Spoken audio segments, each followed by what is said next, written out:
Le salon Maker Faire de la Foire de Paris vient de se terminer et c'est lors de ce salon qu'a été dévoilée l'imprimante 3D de la start-up Pollen. Pour en parler, Cédric Michel, le cofondateur justement de Pollen, est avec nous, également président de Pollen. Avant de parler de votre imprimante, pourquoi ce nom Pollen?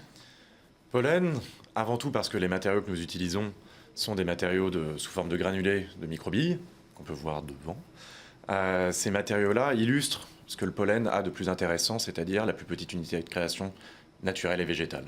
Alors, donc, votre entreprise, vous l'avez lancée après pas mal d'années de R&D et elle résulte, on va dire, d'une rencontre. Alors, vous-même, vous êtes astrophysicien et vous avez donc fait la rencontre d'un directeur artistique et de là, vous est venue l'idée donc de lancer cette entreprise. Racontez-nous, ça s'est passé comment? Avec Victor Roux, qui est directeur artistique et designer, c'est la rencontre de deux sensibilités, des modèles mathématiques théoriques et physiques. Ça, c'est vous? C'est moi, avec celle justement de l'expérience utilisateur, du goût du beau et du bon aussi. Et quand les deux peuvent se rencontrer, il peut y avoir une rupture technologique avec l'ergonomie et l'usage intelligent et intéressant. Donc ça aboutit tout ça à une imprimante. Vous l'avez appelée donc PAM, votre imprimante. Il y a eu quand même 5 années de recherche pour la mettre au point. Alors, de la même manière, je vous ai demandé pourquoi Pollen, pourquoi PAM? PAM, c'est un acronyme pour Par amour des matériaux. Par amour des matériaux, La plus grande différence que nous apportons sur le marché, c'est le choix, la quantité, la qualité et le respect des matériaux que nous traitons. Alors justement, donc expliquez-nous comment elle fonctionne, qu'est-ce qui est différent par rapport chez cette PAM par rapport aux autres imprimantes? La grande nouveauté, c'est qu'il est enfin possible de fabriquer des objets finis, clés en main à la sortie de l'imprimante, avec des très bonnes propriétés, composés d'une pluralité de matières, ça c'est parfaitement inédit, avec un mélange des matériaux à la volée. Le tout avec des matériaux biosourcés, recyclés ou recyclables, qui sont propres pour l'environnement, l'utilisateur ou le consommateur final de l'objet. C'est ça, donc ce sont des matériaux biosourcés. Et alors, vous utilisez à la fois des matériaux qui vont permettre d'avoir des produits souples et durs, vous mélangez. Tout à fait. Il y a 4 grandes cartouches et on remplit avec ce qu'on veut, c'est ça? Jusqu'à 4 matériaux en même temps, on les remplit à peu près avec ce que l'on veut. En tout cas, notre machine est ouverte, vous avez la liberté d'essayer, vous avez aussi la liberté de choisir ce que nous avons déjà réussi à faire pour vous permettre l'expérience la plus saine.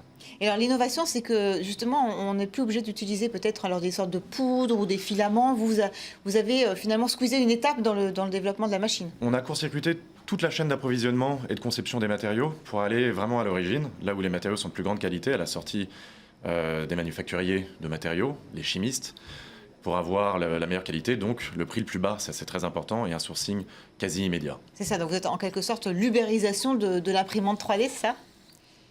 Peut-être pas ubérisation tout de suite, mais en tout cas digitaliser la production industrielle. C'est le dernier secteur qui n'a pas été touché par la numérisation, certes d'un point de vue du transport, d'un point de vue de la logistique, mais pas d'un point de vue de la production. Et il est temps peut-être de s'y mettre. Alors, donc, autre avantage de l'imprimante, outre donc, le fait qu'elle permet d'utiliser donc, des matériaux différents, elle est également très précise, sa précision est différente, et puis alors évidemment elle est moins chère que les autres. C'est un autre modèle économique qu'on propose. Jusque-là, l'impression 3D était principalement dédiée au prototypage dans des secteurs de pointe et ou de niche.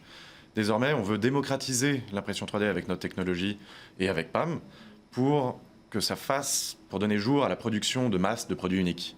Ne plus avoir simplement un objet qui va sortir et n'est peut-être pas utilisable, mais pouvoir faire des produits en série, différenciés ou indifférenciés. Quel type de produits, par exemple?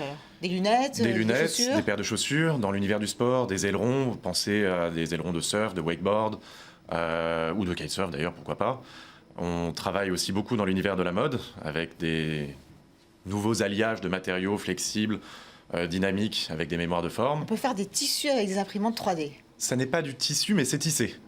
Donc cela revient au même, enfin, en tout cas, avec beaucoup plus de propriétés. Oui, vous pouvez avoir de la flexibilité, de la mémoire de forme. Pour les créateurs et créatifs, c'est absolument formidable de réinventer la manière dont ils peuvent penser et concevoir justement leurs objets. Donc alors en fait, votre imprimante, elle s'adresse finalement à toutes sortes de gens, des designers, des créateurs, même des particuliers qui veulent avoir une imprimante, parce qu'elle va être finalement assez accessible, elle n'est pas très chère. Elle n'est vraiment pas chère, elle commence à partir de 5 000 €. L'objectif étant une fois de plus de créer du volume pour que les gens se mettent à créer, produire en quantité. Et elle s'adresse effectivement à tous les professionnels qui ont du savoir-faire. On s'attache à mettre en place le savoir-faire qu'ils ont déjà, traditionnel ou non, pour que les machines puissent fonctionner divinement.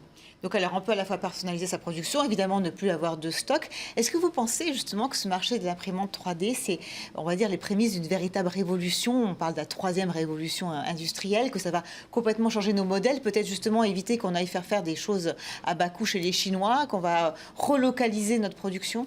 La grande problématique, vous avez raison, mais la grande problématique qu'il fallait résoudre, et qu'on a résolu avec PAM, c'était justement le rapport économique. Certes qualitatif, il faut que les objets qui sortent soient de très bonne qualité, mais il faut qu'ils puissent être produits à vraiment bas coût. Et grâce à notre technologie et l'utilisation de ces matériaux-là, cela nous permet justement d'avoir un coût de production très faible.